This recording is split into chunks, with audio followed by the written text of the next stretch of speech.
Hello and welcome to the 5 Yard Dynasty podcast. Hope you are all doing well. Liam, it was somewhat of a, shall we say, bonkers week. How did you come out in the end? I think the word you're looking for, Rich, is awful, and that is how my week went.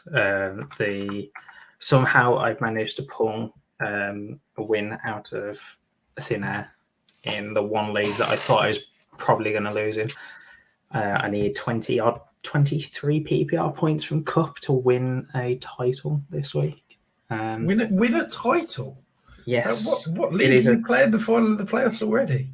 It's a 10-team league, so the playoffs are a little bit smaller anyway. And I decided at the start of the season not to move the playoffs to see what the final couple of weeks were going to be like in the actual NFL, whether you're going to see more players sitting in the final 2 weeks, which I think a lot of people have forgotten about as the season has gone on. But by the looks of it, it's not going to happen.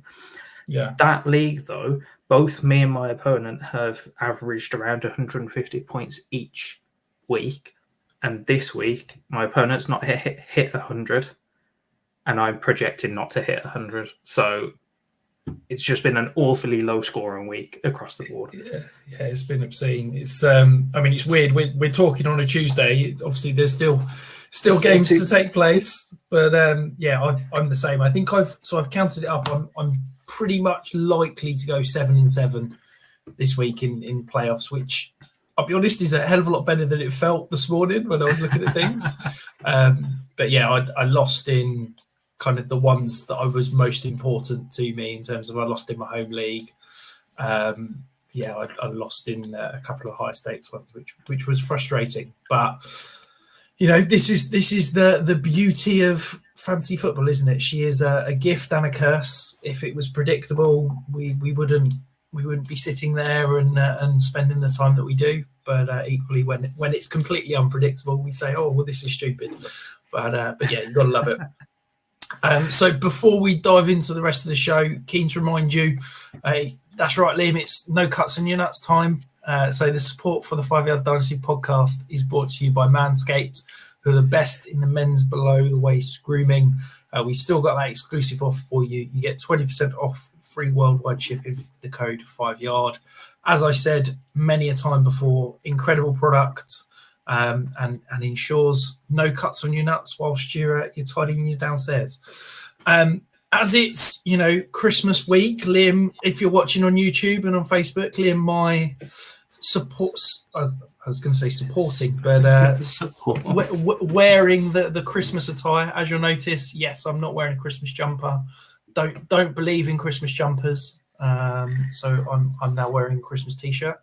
I think we're going to fall out after a little while, Rich. We've got pink cocktails, now no Christmas jumpers. What's next? I'll be honest, right? And this is an argument that I've had pretty much every day in the office through December before we got told to work from home, and every year with my wife and my family. I don't have an issue with Christmas jumpers, but I don't like wearing them. I don't like wearing jumpers. I don't like wearing socks. As far as I'm concerned, the attire I want to wear is shorts and t-shirt, and anything else is overdressed. So, yeah, I'm all for wearing a Christmas t-shirt. I've got a couple of Christmas t-shirts, happy to get in the spirit of things, but Christmas jumper is just unnecessarily warm for me. So you're the type of person that's going to be walking around the supermarket when it's snowing, minus 10 degrees in shorts, flip-flops, and exactly that. Some sort of vest or t-shirt. I once played a round of golf, rocked up with my spikes, drove there in flip-flops. It had snowed 2 inches of snow. They then turned around and said, "It snowed, you can't wear spikes.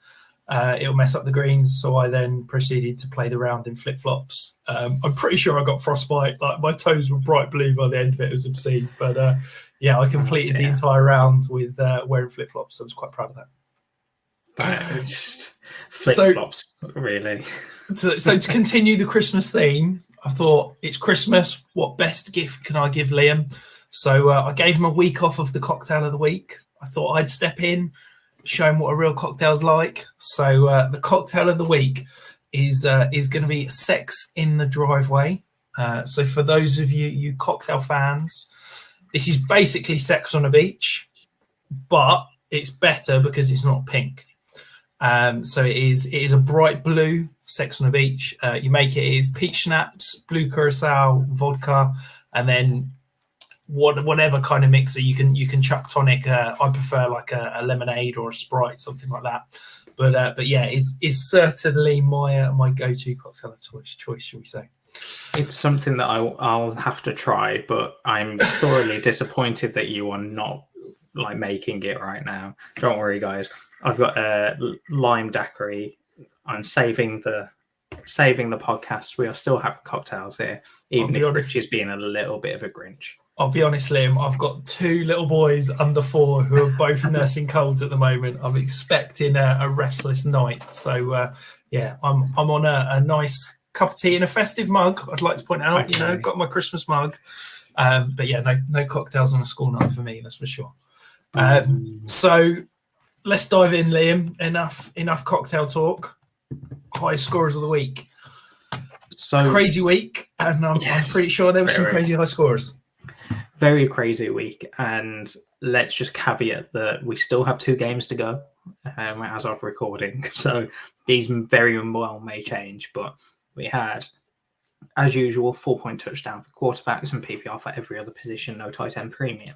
Starting at the quarterback position, we had Tyler Huntley having an absolute monster game against my Packers, and nearly won it for them as well, scoring 35 points. Then you had Patrick Mahomes and Justin Herbert there, Rich. Mahomes looks like he's getting back into the groove. He looks like he's back into the groove.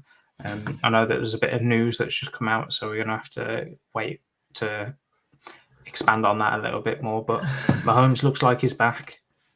I think it's a tough one because it feels like we've talked about this a couple of times in Mahomes is back, but Mahomes is back, but it's again against another defense that didn't play cover 2. I don't quite get. I think the Chargers were fantastic; they played fantastically, but I don't get why their game plan was quite obvious that they thought they could match up man for man and played, the majority traditional cover 1, cover 3 shell, and basically, yes, they could match up man to man whilst Derwin James was in the game. But as soon as Derwin James left the game, Travis Kelce went absolutely ballistic, scored 1 billion points. And, the Chiefs offense looked like it always did. But again, we've now seen the Chiefs have 3 fantastic offensive performances, twice against the Raiders, once against the Chargers. And all 3 of those defenses have played cover 1 and cover 3. And the blueprint is out there that the Chiefs can't basically walk down the field against the cover 2 shell. I don't get why any defensive coordinator isn't just rolling out cover 2 shell and say to Patrick Mahomes, complete 10 passes a drive to try and score. So I'm very interested to watch them this week and see if, as you say, Patrick Mahomes is back, or whether it's just a case of some poor game planning from some NFL defensive coordinators. So at the running back position, you had Duke Johnson coming out of the woodwork after a 1.5 year hiatus, I suppose. Just completely unknown, and then all of a sudden just came out of nowhere for the RB1 on the week. You also had Jonathan Taylor go for 170 plus yards, I believe it was. And then Jeff Wilson as well as the RB3. Rich, Duke Johnson, I know you want to get a word in there, so I'll hand the floor over to you. Yeah, I was a Duke Johnson believer. He carried me to a title in 2017, I think it was, when he finished as an RB1 on the year up in Cleveland. It was, a nice, pleasing day to see Duke Johnson ball out, but my God, was it a shock. I think anybody who started Duke Johnson, we talked about it a few weeks ago, didn't we? Anyone who started Duke Johnson, fair play to you. Send in a screenshot. I'm sure we'll organise some sort of prize for you, because that is, some impressive cojones to be starting Duke Johnson in a playoff matchup. Either that or been absolutely hit by the current COVID situation. At the wide receiver position, we had Tyreek Hill go absolutely off again. Likewise with another player on his team. You also had Brandon Cooks and Gabriel Davis. Manuel Sanders being injured there opened up a little bit of a door for Davis to come back in and show what he did last year. Hopefully that stays up, but I'm still looking at getting rid of him where I can, because I'll follow you on this one. Day 3 wide receivers don't matter. Tight ends, we had Travis Kelce, as Rich mentioned, just absolutely went off. Then Mark Andrews, he would have been the wide receiver 6, Rich. No, I've just added that note in. So he is currently the wide receiver 6 this season, if he was classified as a wide receiver. There you go. He's the tight end 1 on the season, but he's the, we all made a big thing about Travis Kelce last year would have been a top 5 wide receiver. Well, Mark Andrews is currently the wide receiver 6. He would be ahead of Chris Godwin in points if he was classified as a wide receiver. Well, there you go, guys. And Tom, if you're listening, well done. You called it at the start of the season. And then you also had Hunter Henry Rich go off and be the tight end 3. Yeah. So on Mark Andrews quickly. So I talked about this with a couple of people today, and yeah, I feel like I was about consensus on him at the beginning of the year, and I've looked at things and I thought, mate, am I too low? Do I need to move him up? He's currently my tight end 4, and I honestly couldn't get him above any of the guys ahead of him. So the 3 ahead of him are Kelce, Kittle, and Pitts. And I was looking at it and I was like, I'd rather Kelce over him still. I think, to me, Kelce's got a high ceiling, and I think that he's probably got another year, maybe 2. And Pitts and Kittle are just, I think the highs are still higher. Maybe I'm going to have to eat crow on that, but I think for me, the highest I can go on Mark Andrews at the moment is tight end 4. And I think that, that's harsh on him because, as I said, he's the tight end 1 on the season. He's tied to a quarterback that's going to get signed long term. He's in a decent offense that he's probably the number 1 target. And yeah, tight end 4 is as high as I can get him. I think those 4 are all in a tier for me, and I'm not too bothered which one I take out of the 4 at the moment. I think Mark Andrews is probably the one I'll get the most of in Dynasty Startups next year because of the cheaper price compared to the rest of them. So, Rich, let's move on to some significant news. We had a lot of it this week, so we're going to have to cut down a little bit.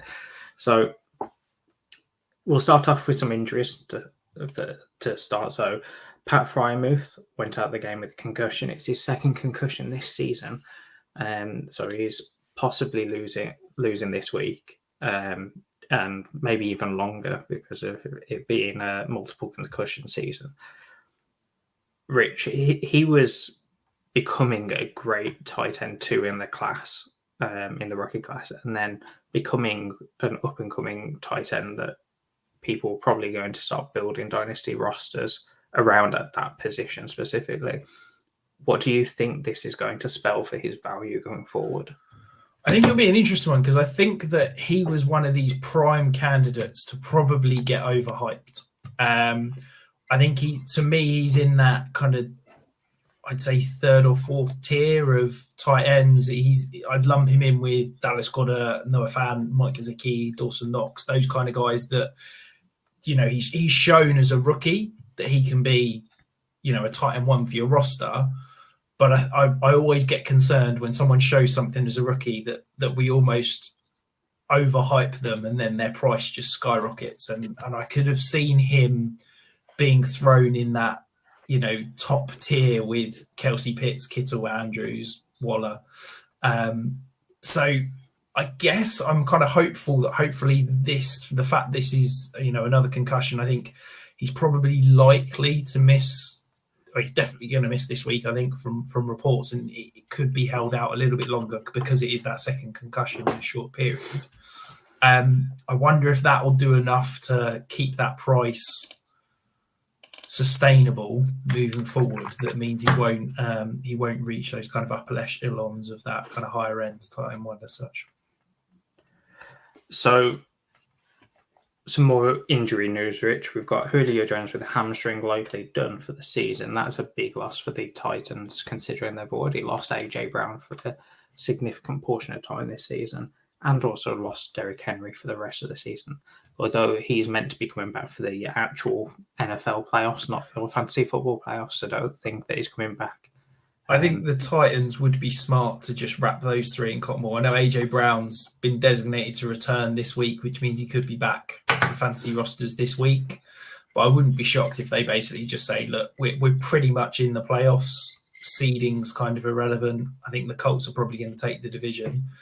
And let's just say, right, let's just get our offense healthy for week one of the playoffs and try and have, you know, those three studs in terms of Julio, AJ Brown and Derrick Henry fully fit and firing. And if I don't care what team you are, I wouldn't want to fancy those three in a fully functioning offense. So then you also had Sterling Shepard with an Achilles tear. He's likely going to, well, he's definitely out for the rest of the season. It's likely going to affect his 2022 season as well. I believe he's a free agent, which I haven't got the contract up. I'll have to have a look at that. But that's going to affect his 2022 season.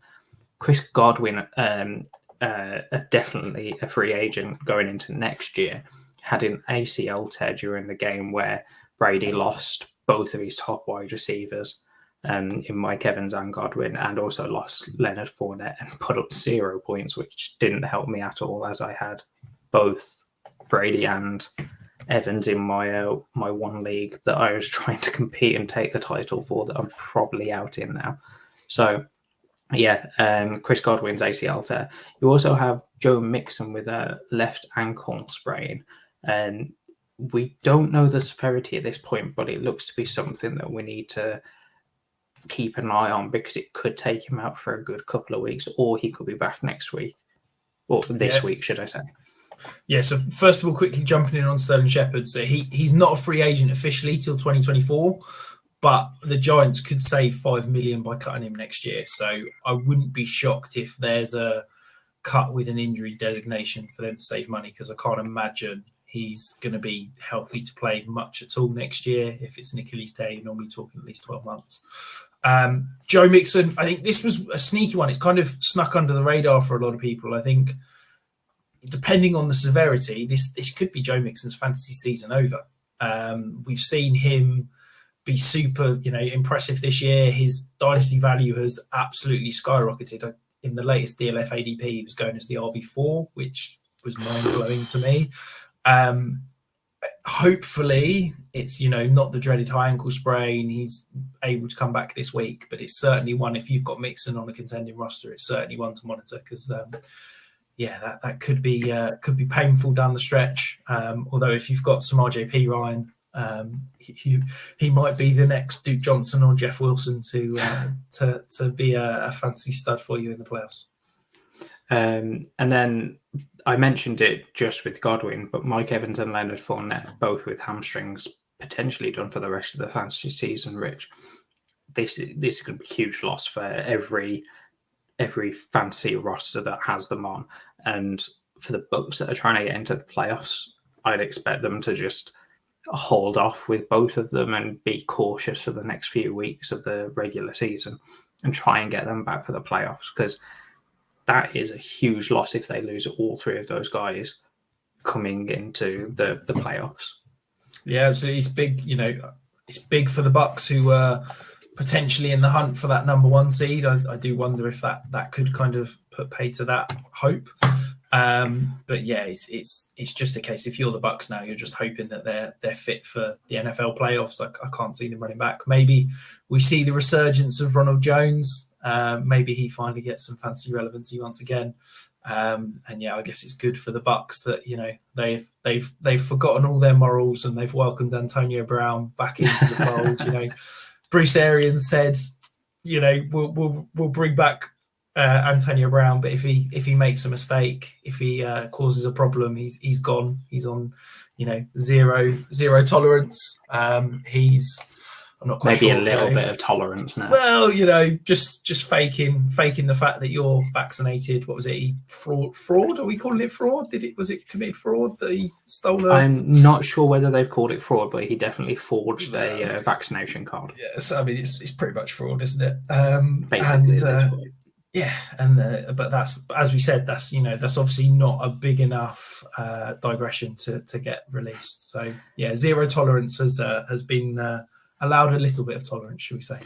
Maybe we'll see the first round pick that a lot of people had in their fantasy rookie drafts last year of Keyshawn Vaughn actually see the field this in the coming weeks. Potentially not. not. Not much hope for that. Yeah. We'll just have to see how that one goes. But I assume that he's not going to be anywhere near that field because he seems to be in the major doghouse. And then moving on for the last piece of significant news. I'm sure you've all heard, but the COVID situation in the NFL has took a major turn this week. I know that a few of my leagues that I'm in voted to put backups and substitutions, however you want to call it, wanted to put backups or substitution contingency plans into place for the playoffs. So just to give you a bit of information, a bit of an idea on what's going on in the NFL. Before the games, 151 players had been put onto the COVID reserve list.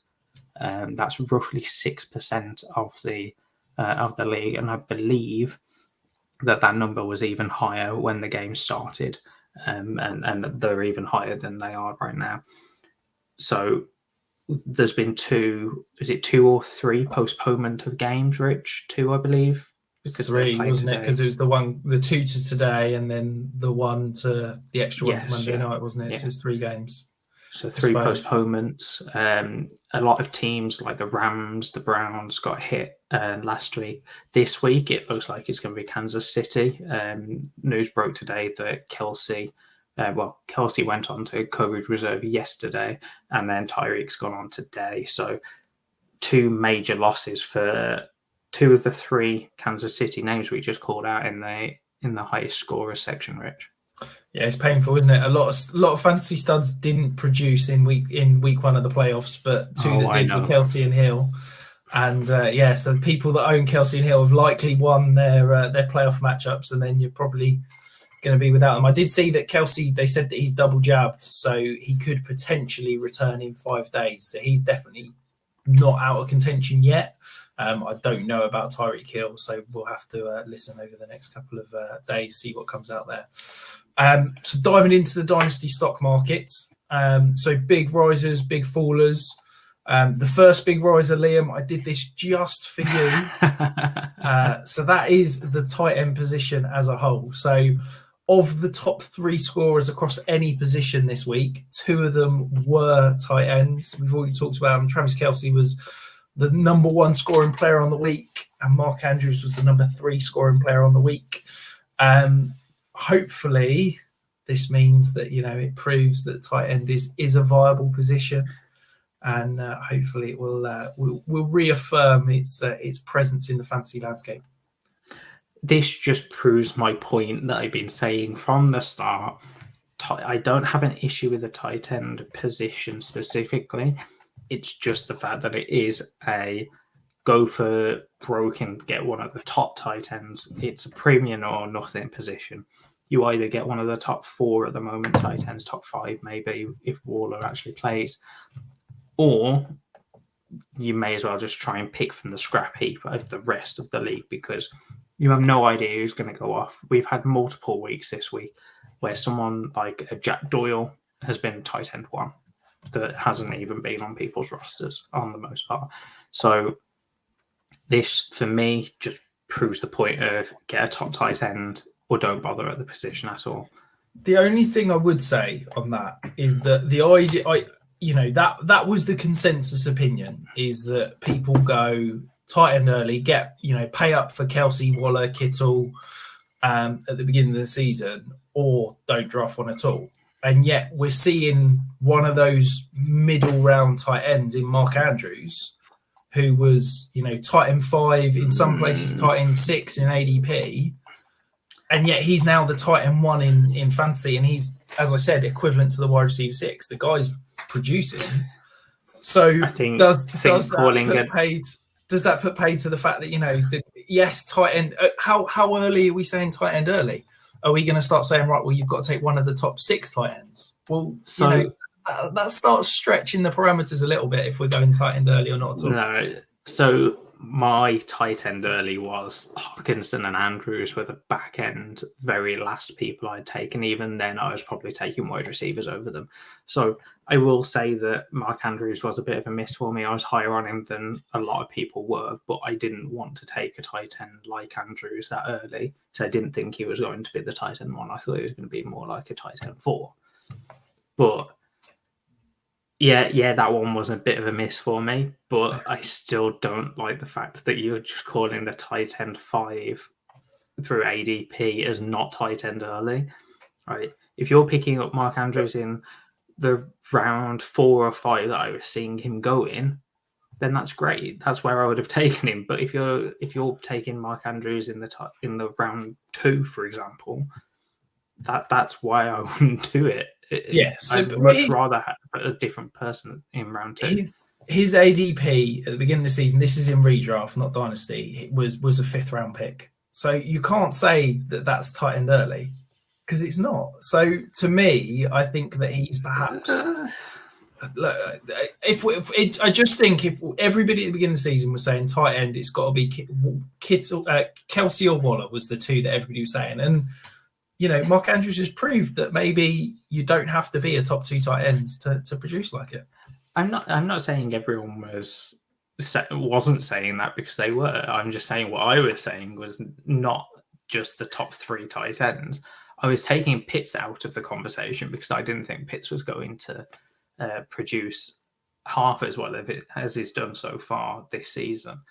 But I still had the top 5 tight ends were the top 3 that we've spoken about, and then Andrews and Hawkinson, who Hawkinson has given me a big fat finger to the face basically this season. He's done awfully, and then Mark Andrews has kind of gone the opposite way and overachieved what I expected. But that's what I meant by tight end early and not at all.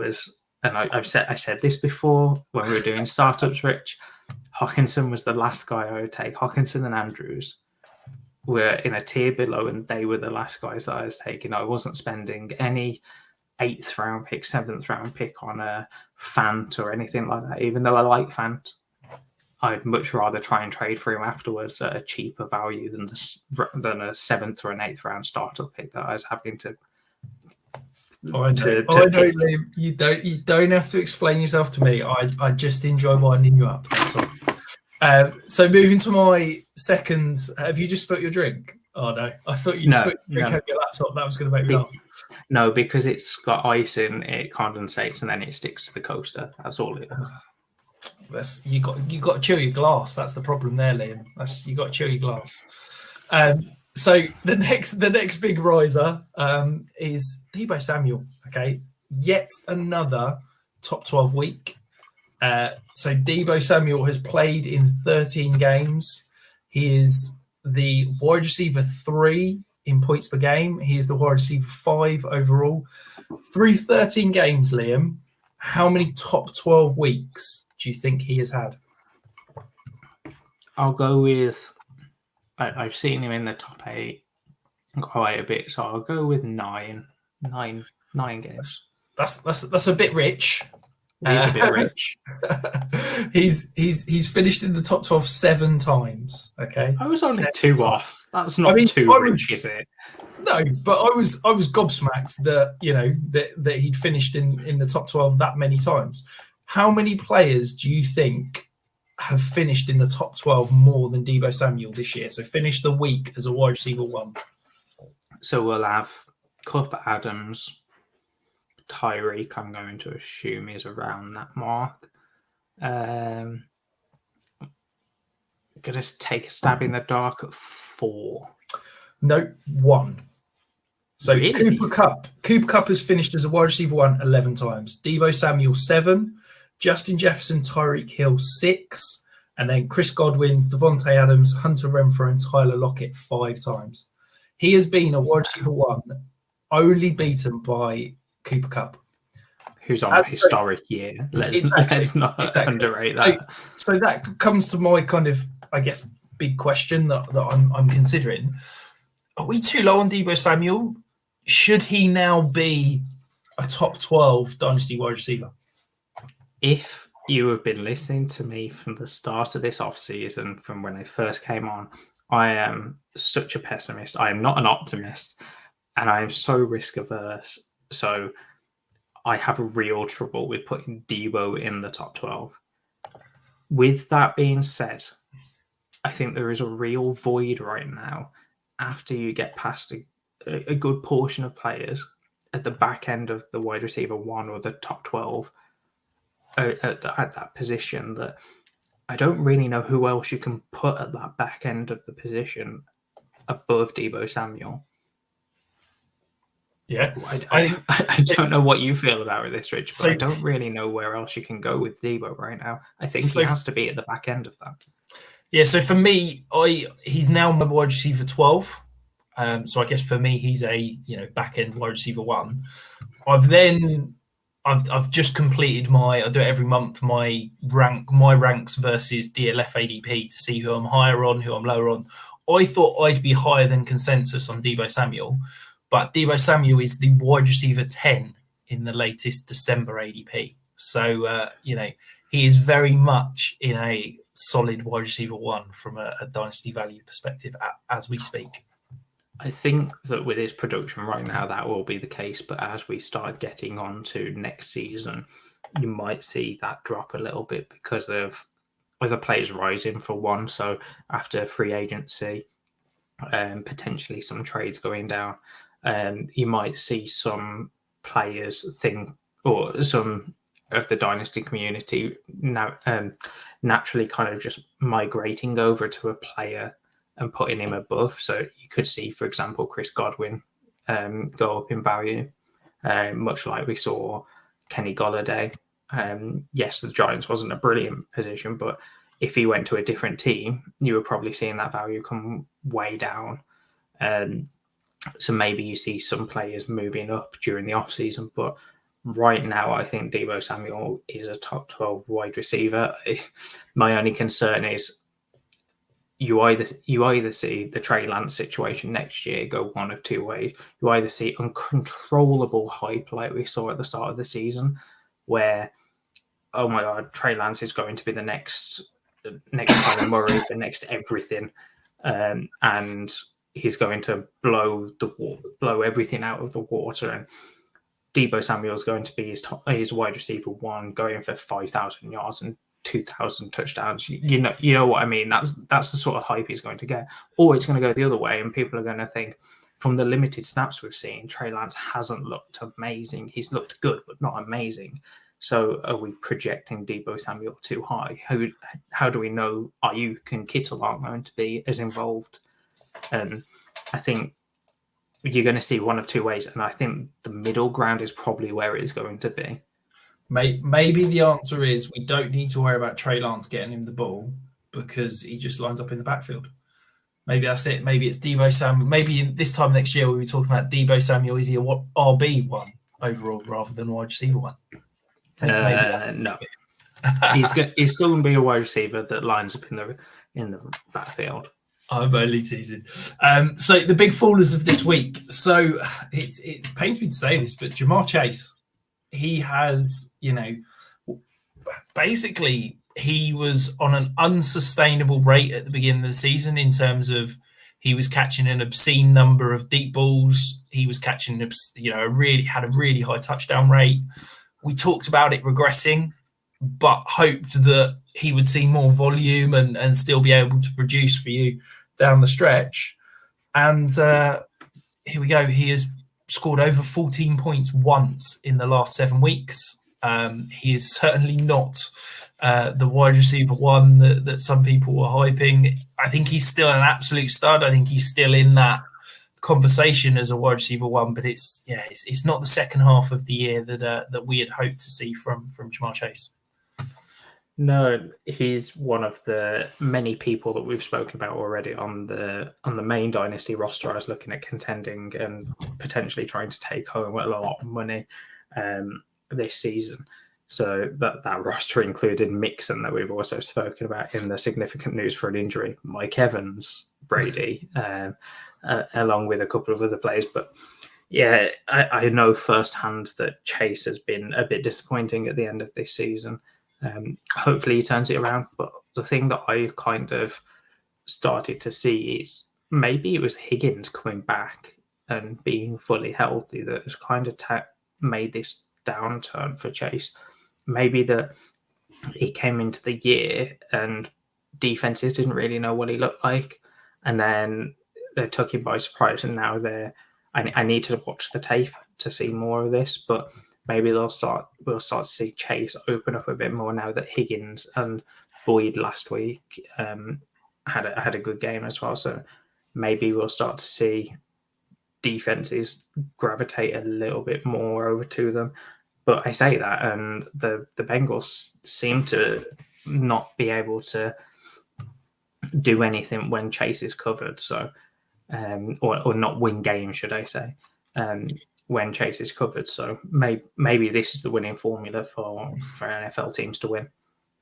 Yeah, I think it's an interesting one to watch. I think Jamar Chase, I think he's too good to not break out of this little slump he's in. Obviously, week before last, he was fantastic. I do think that we're going to see, this offense. It's hard to have three good receivers produce on a weekly basis, isn't it? I think it's going to be a case of some guys are going to have boom weeks, some guys are going to have good stretches, and others are going to feast at different times. I think whenever an offense has three, above average receivers, it's hard to find that consistency, isn't it? Because they're not just feeding one guy all the time. Breaking news on the pod, though, Liam. I know you were very, very, stressful concerning who you were going to start, but Garrett Gilbert is starting tonight for the Washington football team. So I knew full well when I saw this come through. I said, I'll let Rich do his thing, and I'll stay back from this. And if he doesn't mention it at the end of this segment, I'll jump in with a bit of breaking news. And I knew full well that you were going to jump in because it's your boy Tyler Heineke. Yeah, well, he can solve a lot of problems, but he's yet to solve COVID, isn't he? So it's good. Let's be honest, I'm not looking forward to watching this game. I can't decide if I'm staying up tonight or whether I'm going to get up in the morning and watch it. But my God, I'm not sure I'm looking forward to a guy that's just been signed. That's now their fifth string quarterback that's going to start. On the plus side, you can ignore that and you can just watch the Seattle Rams game if you really wanted to. But I'm just going to go to sleep. I'm not going to worry about it. I'm going to be really sad and watch both, aren't I? So, yeah, never mind. Anyway, moving on with the pod. The next faller. So it's just the Pittsburgh offense as a whole. We've had some good stuff. We've had some bad stuff. But my God, Sunday was abysmal. Big Ben, it's just painful. I feel like my arm's stronger than his at the moment, and I haven't thrown a football in anger in about 3 years. It was just vile. Deontay Johnson led the entire game with 37 receiving yards. Najee Harris had 12 rushing attempts. Every single one of his rushing yards came after contact. It was just an awful display, and all I can say is, my God, for all of my Deontay shares, do I hope they get a decent quarterback next year, because the guy's a stud. As soon as he gets a quarterback that can actually throw the ball more than 5 yards, I think he's going to be a beast. I still have no idea how they won that game. It was defense. Well, yeah, that's the only way that they could have done, because their offense was completely outgained. It was just awful. The Titans had a stretch where they had 3 turnovers in 10 plays, and that's pretty much the reason why they lost the game. I mean, just looking at the stat line, so you had Najee Harris 12 carries for 18 yards and two receptions for 8 yards. Every one of those 18 yards was after contact. It's just awful. But then you look on the other side and you see Dante Foreman, who hasn't played in the league for nearly 2 years, have 22 carries for 108 yards and 2 receptions for 27 yards. We're drafting Najee Harris right this second, the top 12 running back, probably top 6. Top 3 running back is his ADP at the moment. Yeah. And this is the offense is on. I'm not saying that we need to call the Jets on Najee too much, but really, if this the offense that goes into next year, I don't really want any Najee shares at this point. No, let's pray they find a quarterback and maybe a couple of offensive linemen. It might be wheels up. So moving on to stars of the week, Liam. Where are we going with your star of the week? So I seem to be calling back to preseason a lot this episode, but in the preseason I had Brandon Cooks as a good play. A good late round receiver or late-ish round receiver to grab that was going to help you contend, and he did that. He's not been that for the entire season, I will caveat that, but he was the wide receiver 2 on the week, 102 yards on 7 receptions and 2 touchdowns. The one thing I will say is he's probably stuck there next year. I don't think that they really save too much. The Houston Texans don't really save too much by, okay, Rich has just updated the show sheet, so I'll let Rich take away with that because that just contradicts my complete point there. Yeah, so he's got a 16 million cap hit, but the dead cap's only 7.5 million. So they actually saved 9 million by cutting him. So it depends what happens, where they want to go, but saving 9 million to move on from Brandon Cooks, I wouldn't be shocked if he was either traded or moved on at the end of the season.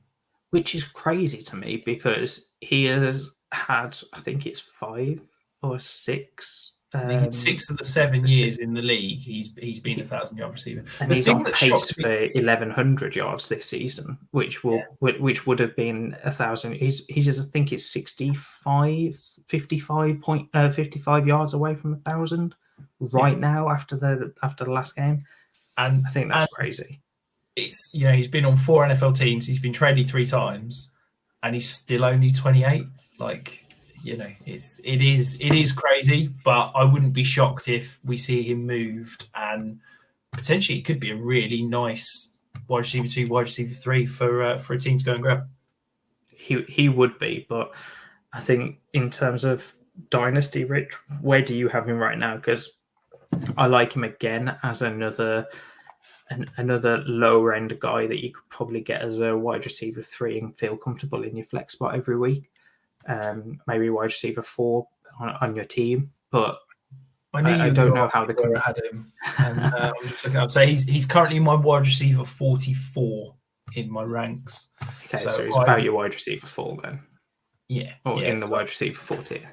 Yeah, so I value him as the equivalent to the 201 in a Superflex draft this year. So. Yeah, so I think if you're looking to buy, if you can pay a second, great. If you're looking to sell, I think if you can get any first for him, then I'd be pretty happy. Yeah, he's just a really consistent guy. He's one of those people that people never want to pay up for. He's like a Tyler Lockett.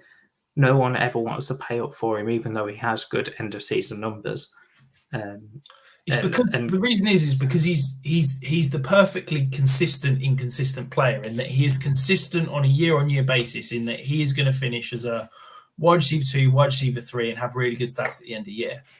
But on a week-to-week basis, he is really inconsistent. And he, as you said, he has boom weeks, he disappears. And you never feel particularly comfortable if he is one of your top 2, top 3 wide receivers. If he is your wide receiver 4, wide receiver 5, and you can slot him into that flex spot, then fantastic. That's great. Then you're in really good shape. But if you're having to look at him as a top 3 receiver on a weekly basis, then you kind of feel like you're not in great shape, don't you? And then my star of the week, Liam. So I have gone with Cole Kmet. So we talked an awful lot about tight ends this so far this show. What's one more? So I've been really impressed with Cole Kmet. I think he was hyped up as one of these, young potential breakout guys, could kind of be the next star. And I think the quarterback position has kind of held him back so far. I don't think he's had the opportunity to really ball out. But I've been really impressed with him the last few weeks, and he's kind of shown that he's starting to carve out that number 2 role in that offense. I think Justin Fields is starting to show some chemistry with him. He's seen over 5 targets now in 4 straight games. On Sunday, he had a 25% target share. He had 9 targets, 6 catches for 71 yards. I think the great stat lines aren't there, but if I'm looking for a young, undervalued tight end at the moment that I think I can get cheaper to kind of be my tight end 2 that could potentially break out in that 3rd year, I think you can go a lot worse than Cole Kmet at the moment. No, I like this shout, and I think the biggest thing for me is what Fields does coming into next year, because if Fields does what I think he does and turns on the Jets and becomes the quarterback that I really do think that he can become, Kmet will be a big part of that, because other than Mooney, he hasn't really got any other receiving options there into next year. Allen Robinson's gone after this year, unless I don't think that they can franchise tag him. Well, they can, but they'll have to pay him. I don't know what the franchise number is, but it'll be 120% of whatever they paid him this year. So I'm pretty sure that's 18, a high figure this year as well. I think it's like 18 million this year. So I can't see him paying him like 21, 22 million next year to basically be a shell of his former self. So with Robinson gone, maybe that they, as we've said multiple times in this season so far, the wide receiver free agency class is a really good class, but maybe that they don't sign anyone. I mean, I find it very unlikely that they don't sign or draft anyone, but Cole Kmet, I think, is just going to be one of those top options for a breakout. And I think what we're seeing right now is a post-hype kind of downer on him, because he was in the breakout candidates like Adam Troutman at the start of the season. He and Adam Troutman were the 2 big breakouts that everyone was kind of expecting to happen. Maybe he becomes like a Dawson Knox that's kind of maybe not the same level as Dawson Knox, but slips under the radar a little bit because people have put so much into him that they thought he was going to break out, and now he hasn't. They're going to look away from him, and you can swoop in, pick him up a little bit cheaper than what you would expect, and maybe he does break out. But I'm still sticking to my tight ends at this level, don't matter. So I think he could be a really sneaky buy now, sell later. Yes, I think he started to put together some decent weeks, and I think if you can acquire him now, I think once the off season settles in and people sort of start to look at season end totals and start to break everything down, I wouldn't be shocked if Cole Kmet's value started to rise and he gets hyped up as that 3rd year breakout, and we start talking about him as a top 12 top 12 tight end. And I think at the moment you can probably get him in the, what would you say? He's my tight end 16, but I guess consensus-wise, he's probably a back-end tight end 2. He's probably in that early 20s in terms of where he's kind of valued by consensus at the moment. Yeah, you could probably get him for a late set, or you're most certainly getting him for a late second, I'd say. If you can get him for 2/3, then brilliant. Yeah. But that's purely on the point of let's sell him at a later point. I don't think that you're buying Cole Kmet to become the next one of the top 5 options. Yeah, he's worth the dart throw, but I was with you. I'm not paying much more than that sort of price. So the deep dive player of the week, Liam. So this isn't necessarily a deep dive name, but I think it's definitely a deep dive in terms of performance. So it's going to be Courtland Sutton, who I'm sure some of you are like, how is Courtland Sutton a deep dive? But Courtland Sutton was the wide receiver 71 on the week. He finished with 4.1 PPR points. He had 2 receptions for 21 yards. Not exactly exciting, but he did have 7 targets. He did have 120 air yards, which was top 10 in the NFL. We've now seen, obviously, the horrific hit that Teddy Bridgewater had. Good news that he's up and moving and hopefully in a better place than was feared. But we've now seen that Drew Lock is going to start. I do wonder if this could be the point at which Cortland Sutton starts to recoup some of his value. You know, we talked about him as being a big faller with Jerry Jeudy coming back earlier in the season, called him a kind of a must sell at that point. I do wonder if people have sort of soured on Cortland Sutton, and now he almost becomes a buy because look, Drew Lock, he's a questionable quarterback, but he does throw the ball up a little bit more than Teddy Bridgewater. And I do think that there's going to be a new quarterback in town in Denver next year. And if it's, you know, your man A-Rod from Green Bay, or indeed Russell Wilson from Seattle, look, Cortland Sutton's going to see an uptick, isn't he? So do you think that this could be a buy low opportunity on Cortland Sutton, or do you think the Cortland Sutton we've seen over the last 4 or 5 weeks, where he's basically been unstartable, do you think that's the Cortland Sutton to kind of stay? No, I think that right now is a good buy low window.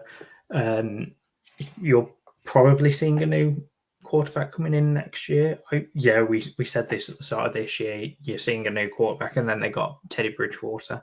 I mean, yeah, we were right, but we weren't glad to be right. I know that I bang on about Teddy having the crazy stat of 3 top 25 scoring wide receivers fantasy, but he's not a great quarterback.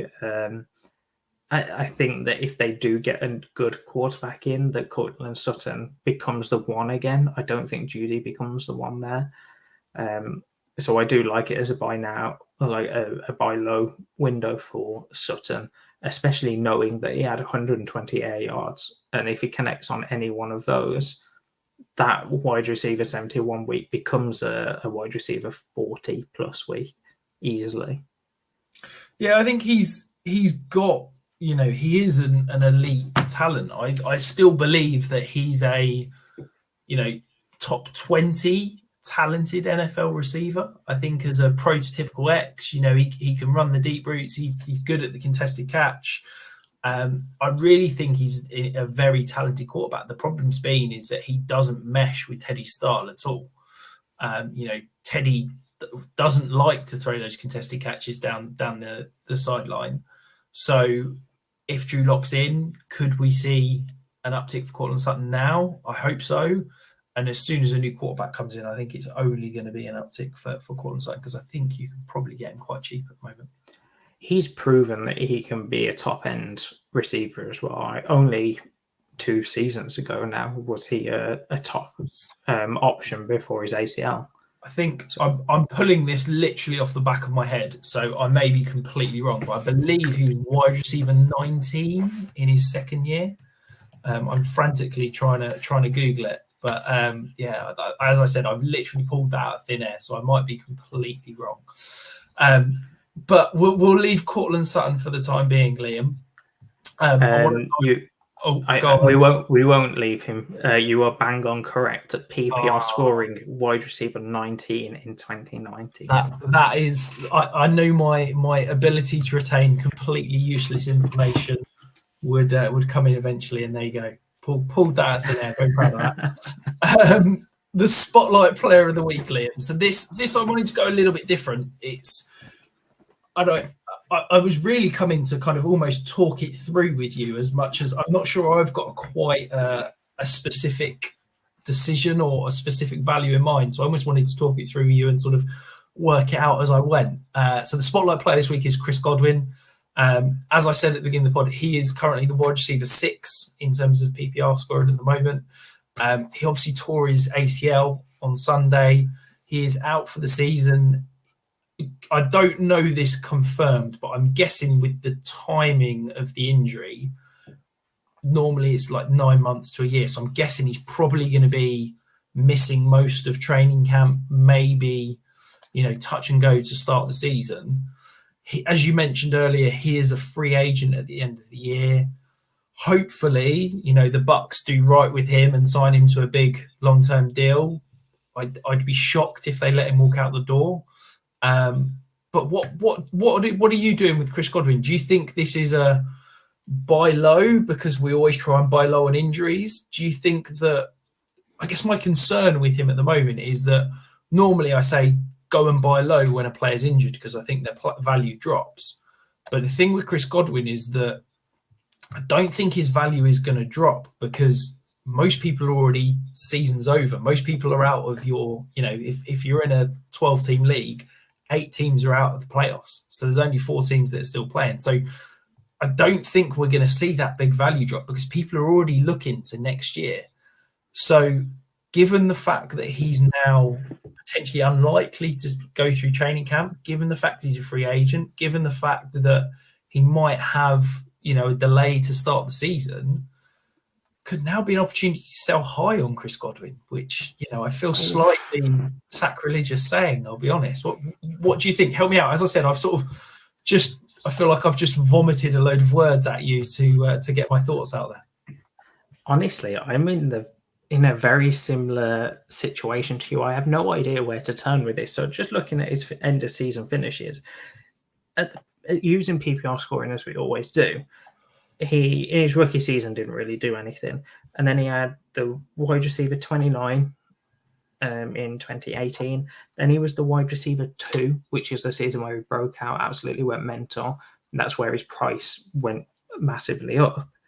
And then last year he played only 12 of the 16 games and ended as the wide receiver 31. And then currently he is the PPR wide receiver 6. So you're potentially seeing a very, not volatile, but you are seeing a very up and down player on a season basis. I think with the ACL, maybe you're seeing come back a little bit slow. And we've seen it with a lot of ACL tears, especially at the wide receiver position. The person we've just spoken about, Cortland Sutton, is a great example. He didn't come back and run full routes and look amazing and bursty out of every single route that he ran straight after his ACL tear, because it takes time for them to get back that trust. And maybe, I definitely don't think it's a buy. Well, you could buy low probably on his ACL tear, especially when more news comes out on when he's going to come back. Because if that starts to look like it's going to be in the season, that price is going to come down because he's missing time during the season. And then potentially when he does come back, you'll see that if he does start out slow, you'll see that price come down even more. I don't know whether it is a sell high window, because if you sold him before this week, you definitely sold high because he obviously didn't have this injury and he was the PPR wide receiver 6. But now maybe you're selling at discount. I know this is awful podcasting, Rich, where both of us don't really know where to go with this player, but I honestly have no idea. Like, you could be selling him extremely high, or you could be selling extremely low and he comes back to start the season and he picks up where he left off.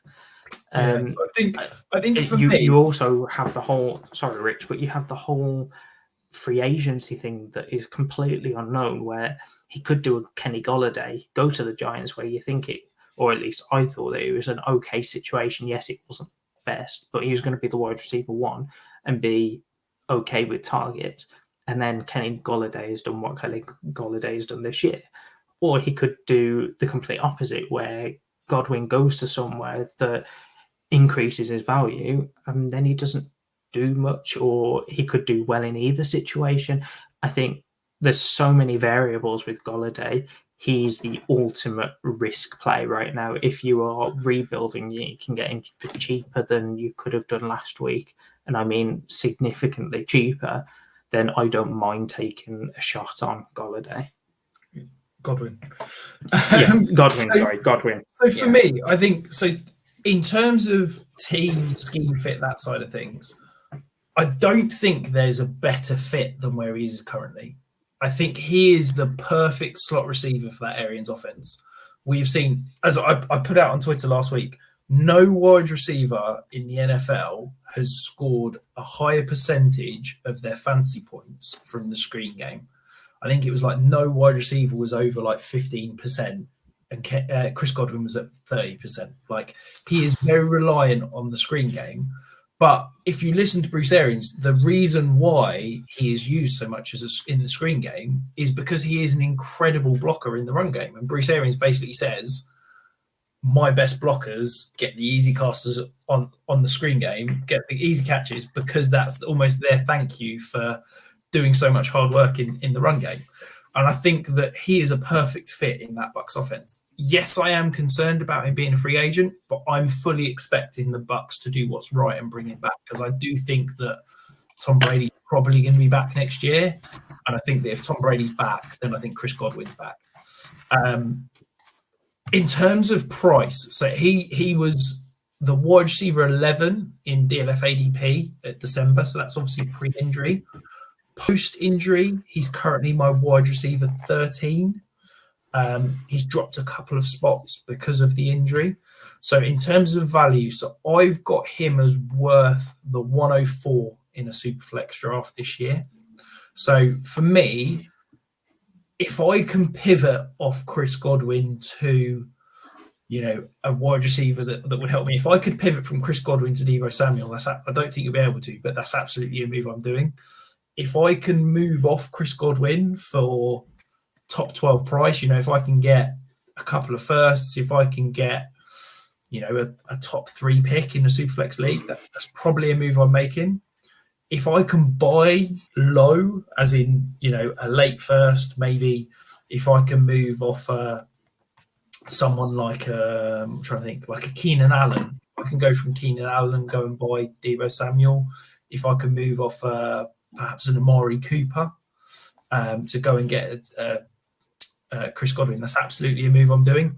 But I'm really interested to see how the next week plays out, because I think for me, this sort of late season injury, I always find fascinating from a value perspective, because I think Chris Godwin could be, if his value holds, he could potentially be a sell high, and if his value plummets, I think he's a great buy low. I think the thing you need to think about as dynasty owners with this type of situation is these type of season-ending injuries, where any point during the season it would have been a season-ending injury, but because it's so close to the end of the season, people will probably forget about it, or it won't affect them as much because it's not taking a player out for the fantasy regular season or for a majority of the playoffs. So you probably won't see as much of a value decrease for Godwin as you will see if this happened 3 or 4 weeks ago. Yeah, absolutely. So that concludes the show. Do we have I'm looking at you, do we have a listener question for the week? We do, and it's from one of our old friends, Mace. So Mace asks, Rich, what's the best way to get rid of some roster cloggers for some later round picks? So you always speak about your roster cloggers. You always speak about you don't want them on your team. But if you do have them on your team, Rich, what's the best way to get rid of them? Because they're probably not at the point where you want to cut them, because they potentially could do something. But at the same time, they probably have a bit too much value. At the same time, do you just cut them, or do you try and get some sort of later round pick? So for me, this is a very interesting question, because I actually had this conversation in my Patreon with the guys last week. So basically what my move is that if I think there's a player that I identify as a roster clogger, i.e. I am never going to start this guy, but he has too much fantasy value to cut, what I do is I offer him to, so take a player, I will offer him to every single owner in my league for a 3rd round pick. Okay. I will put a time on that in 24 hours. I will come back in 24 hours. And if he's been accepted for a 3rd round pick, fantastic. Sold. If he's not been accepted for a 3rd round pick, I will remove all of those offers. I will then offer him to every single team for a 4th round pick or whatever. And I'll give it 24 hours. If he's not been sold for a 4th round pick, I will then withdraw all those offers. I will then offer them out for perhaps fab or whatever I can get. But if after 3 or 4 times of going around offering them out for basically nothing, I'm not getting any takers, then what that tells me is that this player is not valued in this league at all, at which point I will then just cut them. Okay? Because I think that if you've got a roster clogger and you just cut them, there's potential that somebody else in your league will have given you an asset for them. And I think that for me, my biggest bugbear in Dynasty at the moment is people identify a roster plugger and they just stick them on the trade block and they go, oh, if anyone's interested, they'll give me an offer. That's not enough. People don't proactively go out and trade for people on the trade block. If you want to move a player that you think you need to be selling, you've got to be proactive. Go out and make those offers. If you're wanting to sell high on a player, if you're wanting to sell low on a player, whatever you're doing, if you're wanting to sell a player, don't just stick them on the trade block. In fact, don't stick them on the trade block. Be proactive and actually go out and make offers. If you have got a roster clogger, go out and make those offers and you'll be shocked how many gets bought. You'll be shocked how many get accepted. And if they don't get accepted, then you know you can cut them and you've at least tried to get something for them. And then, if someone goes and spends $5, $10, $15 fab on the waiver wire, you're like, that's fine. You've gone and done that. But I did everything I could do to try and get an asset back before I cut that player. That's a perfect answer, to be honest. I think the only thing I can really pick out of that is every league is different. So we can always talk about values, but it doesn't mean that these are the values that people are going to take into your leagues. These are just the values that we have. And you see the amount of times me and Rich will disagree on values for a player. So imagine if that's just two people. Imagine there's 12 of you in a league now, and how many times you're going to disagree with the value on a player. So every league is different is basically what I'm trying to say. So you might not be able to sell that roster clogger in one league, but then in another league you might get a third rounder. So you've just got to be cheeky sometimes. Well, on that note, that concludes the pod. So thank you ever so much for those who joined live. Thank you very much for those who jumped on and listened on the podcast. As always, my articles have now finished for the season, but we will be back throughout the off season periodically with some interesting takes on player values. We'll get you prepped for the draft as well. We will obviously be back every week still with a podcast. We've got some really, really exciting guests lined up for some fantastic podcasts. We've got some really interesting topics. If there is anything that you particularly want to see us break down or cover in the off season, by all means get in touch, let us know. We've pretty much planned out the next 4 months, I think, in terms of podcasts. So there's some really exciting content that we're looking forward to bring to you. Also, before we go, just a very quick shout out to Alex and to Phil, who have made it through the first round of the Dynasty Listener League. Congratulations. And we will see you again next week.